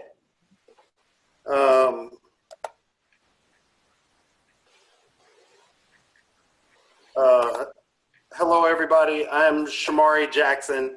I am a friend and long-time member of the Help Enrich African American Lives Coalition. I am the project coordinator for the South Mountain Works Coalition. WORK stands for Working to Build Opportunities, Resources, Knowledge, and Skills. Our mission is to educate, equip, and empower our community to create healthy, drug-free futures for children, youth, and families. We started in 2008. Some of the members of HEAL were around when that coalition started. I kind of came on board around 2013, and it's been history. We've been collaborating with the HEAL Coalition ever since I got on boards. I'm just thankful for the opportunities that they've given me, and they've kind of raised me over the years, so I'm always excited about participating and supporting. Just really quick, just really briefly, some of our activities include, so we're funded under the same grant, one of the same grants, several of the same grants, but one of them that really kind of leads our coalition is the Drug-Free Communities Block Grant out of the CDC at this point, starting October 1st. But underneath there, we have strategies that we use to change the environment of South Mountain and South Phoenix, and along with HEAL throughout Phoenix and Maricopa County. So we do community education around substance use. Most of our focus is around youth substance use and educating young people. We have another grant that we do adult education with. We're putting out public information and social marketing. We're disseminating a lot of information that focuses on educating about the risk and consequences of substances. Our youth leadership and youth council groups that we have in some of the middle schools and high schools in South Mountain. And then a lot of our community development is really just engaging our community and seeing what the data and the resources tell us what's going on in the community. It allows us to work within the building a trauma-informed community in South Mountain, and a lot of harm reduction around overdose prevention and just reducing Hep C and other diseases that affect our communities. Thank you, Shamari. I think you've got a name and information there, but I'll put it in the chat. Okay, appreciate it. All right, so we're winding down here. Part of our conversation we had with the panelists that Reverend Walton had mentioned self-care as well as others. So as we get ready to close out, I'd like to turn this over to RJ Shannon so that she can give us a little bit of self-care. Okay, yes. Hi, everyone. Can you hear me, Harold? Yes, I can. All right, fabulous. I am feeling really energized. This has been an incredible evening. I feel like I've just spent a couple of hours with family. And so I really wanted to answer Tyree's question earlier, so I'm going to answer it now.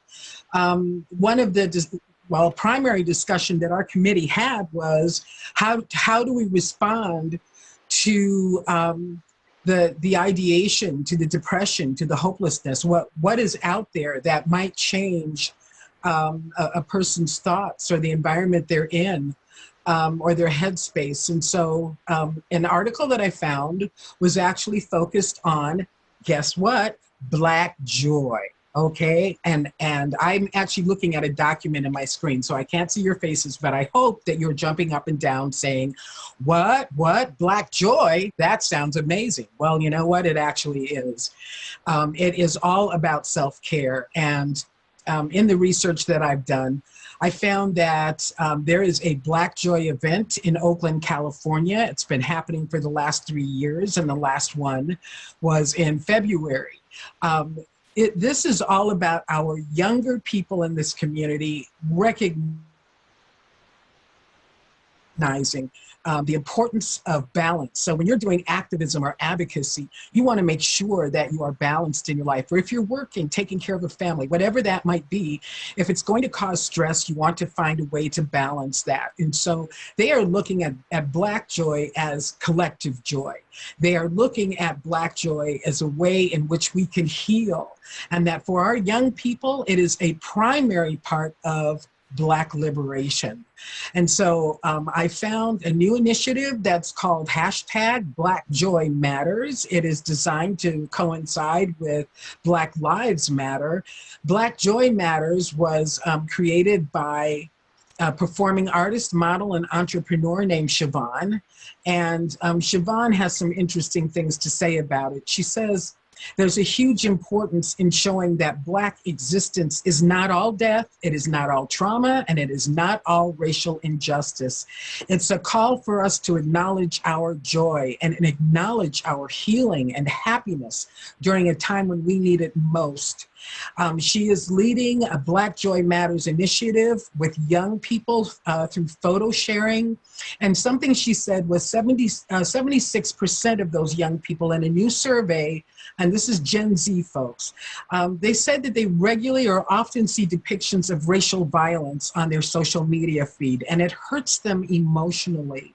They have feelings that include hopelessness and anger. So what Charles says is, what Siobhan says is, we deserve to live our lives in spectrum and, showcase what those experiences look like, inclusive of the trauma, but not exclusive to trauma.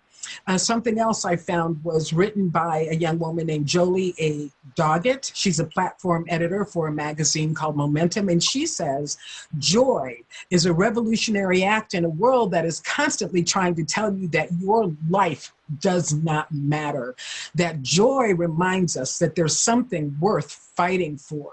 Then I also found a wonderful article by someone named Patia Brathwaite, who's a writer and editor for Self magazine. And she talks about joy being the secret ingredient to Black resistance, and that Audre Lorde wrote very eloquently about the act of caring for oneself being an act of resistance. So at this time, we are facing overwhelming challenges, and the things that sustain us, no matter how small or playful, should never be discounted. She refers to a report that was given by the Annual Review of Public Health. And they found associations between effective well-being and lowered stress hormones like cortisol, and the importance of laughter. That laughter actually extends our lives and supports our immune system. So the 5 things I want to share with you from this article that Paris Alexandra wrote for Self Magazine, was she said, there are 5 ways I'm centering my Black joy and protecting my peace: yoga, breathwork and meditation, community self-care, therapy, and creativity. They may not work for you, but the recommendation is to find those things that help you to center your Black joy and protect your peace. And Black joy isn't just about Black folks. Anyone and everyone should be looking for that thing that brings them joy. And last, and I did hear the bell, last, I just need to say this. There is a clinical psychologist, his name is Ryan Howes, he's a PhD out of California, and he says feelings are non-negotiable. So I'm going to read what he wrote, and then I hope that you will take this home with you this evening. He says, I have a saying I've used with my clients for years. Feelings are non-negotiable. They aren't right or wrong or good or bad. They just are. Behaviors can be constructive or destructive, but feelings aren't a matter of choice. Whatever you feel at this bizarre time on our planet is fine. If you're surprised or even ashamed of some of the feelings you're having, follow Schwartz's advice and get inquisitive about the parts of you that feel a certain way, which may help you understand those emotions better and develop compassion for yourself. Hear it again, develop compassion for yourselves. And in the end, remind yourself that you aren't a bad person if part of you is enjoying some aspects of your new life a little or even a lot.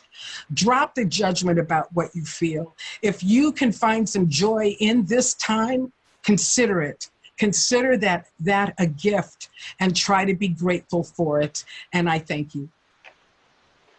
Okay, thank you, RJ. Really appreciated that. And again, we wanted to wrap things up talking about some care. Those are some good words. So before we complete this particular, we're running a little over, so I'm going to try to get through this as quickly as possible.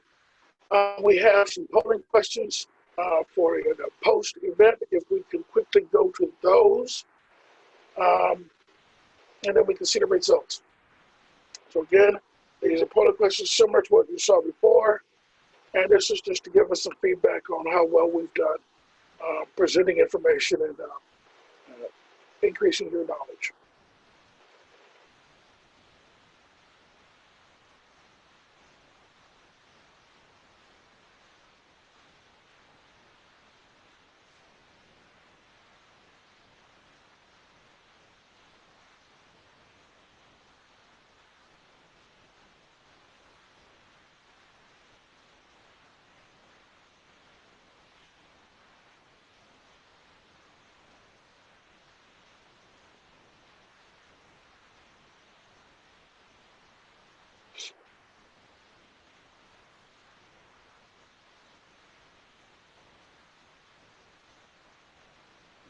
Okay.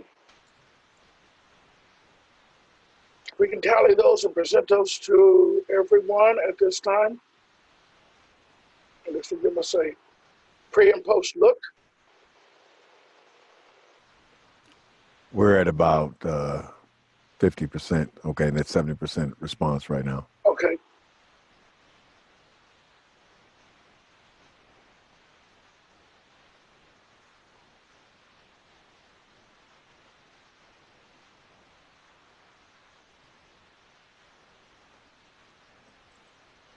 And then I thought we were going to put a post forum survey. We're going to put that in the chat box for those who are still on the forum. And if you could fill that out as we wrap this up, we would greatly appreciate it. Ready to tabulate? There we go. So the first one we have, looks like, how concerned are you about suicide in the Black community? And that one seems to be a great deal. How comfortable are you talking about suicide with friends, family, and loved ones? Also, the home response is a great deal, which is good. I know where I can go in my community to get resources for suicide prevention and intervention. And they say strongly agree with that comment. And I can recognize the signs of suicide in myself or someone else. And that looks like also is strongly agree. And lastly, I have the knowledge and the skills needed to get suicide help for myself or someone. And agree, and also strongly agree. So looks like all those are positive outcomes. And I just want to thank you for that polling. So as a wrap up, I'd just like to thank all who have attended this forum. We really appreciate you staying with us. Just a little bit, how can you get involved with the HEAL Coalition? Well, we would love for you to become a member, love for you to listen in on some of our virtual coalition meetings, get engaged in our committees. Our next coalition meeting is on this coming Monday, September 28th at 9:30. So if we will be sending that information out. We send out and we try to connect with people via social media platforms, Instagram, Facebook, and also our website, HEALAZ.org. That's HEAALAZ.org.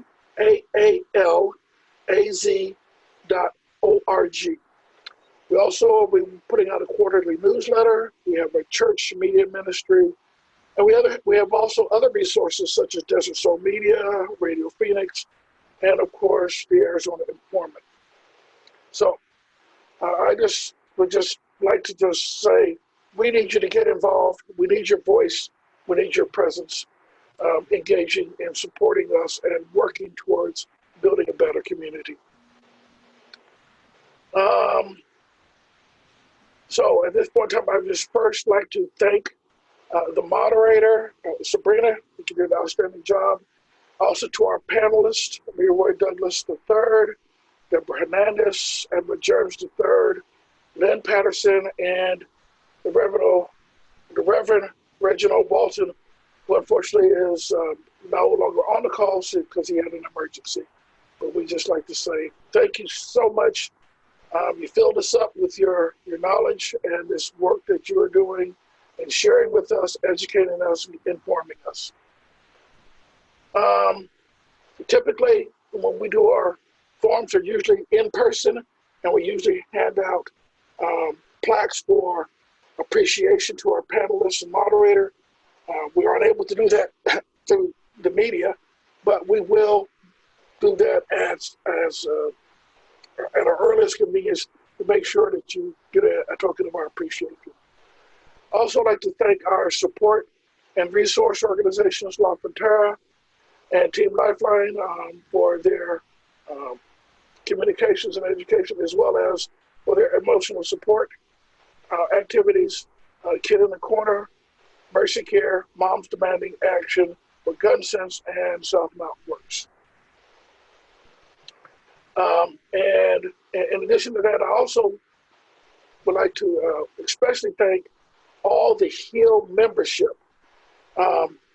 You make our work easy. We've got volunteers, takes the burden off of the TCDC staff who run the day-to-day operations, but because we have a great coalition of memberships and coalitions of coalitions and others who participate within our community, we just want to just thank you for the continued support.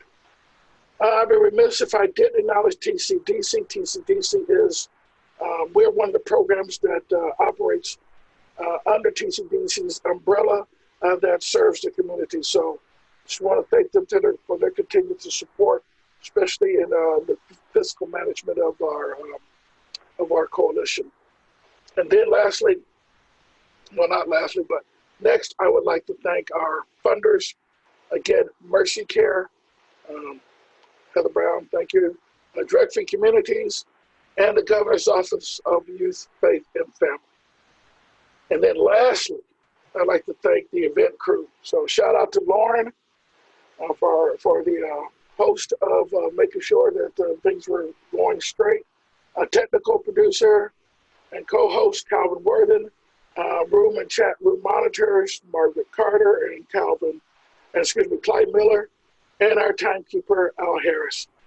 So with that, I'd like to wrap up.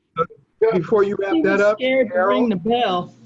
Yes. We would like to thank you, Harold, for acting as MC. You did a fantastic job this evening, and you covered all bases for all the thank yous. So I'm just going to leave it at thanking you for the job that you did this evening and for the work and the direction that you have led this coalition over the past several years. Thank you very much. Okay. So if everything else, I know I'm full. I'm excited. It actually brought joy to me to hear the work and the good words that came out of this event. So with nothing else left to say, I would just like to close out this meeting and just again, thank everyone for participating and for attending and for listening and for sharing. Good night.